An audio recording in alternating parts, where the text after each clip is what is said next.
Hi, it's Letty. This is Beneath the Sandalwood Tree, your favorite true crime channel. Today, I want to tell you a story about a man who was, for a time, one of the most hated people in his country. His name is Polikarpus Prianto. Now, many of you know the name Munir Saeed Tolib. He was a human rights activist.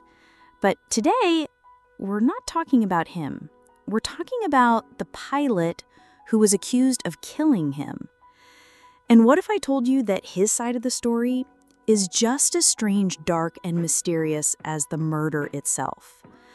Polikarpus was a pilot for a major airline. He had a career, a family, a normal life.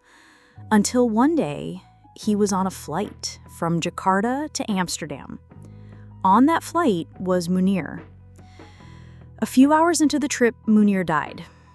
Shortly after, the authorities started asking questions, and those questions led them to Polikarpus.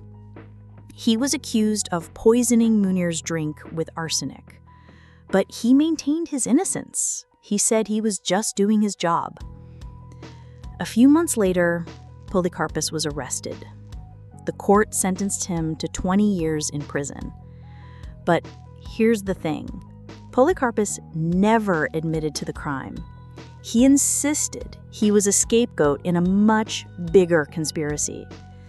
And a few years later, in a twist that left many people scratching their heads, he filed for a judicial review. The Supreme Court reviewed his case, and in 2013, they cut his sentence from 20 years down to 14. But that's not where the story ends. He was given more sentence cuts, and in 2014, just 10 years after the crime, he walked out of prison a free man.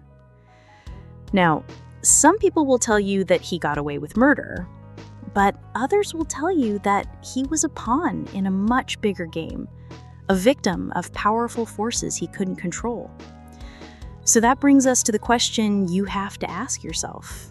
In a case where a hero died, could the man convicted of his murder be a victim too?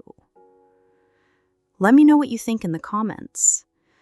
The world is full of strange, dark stories.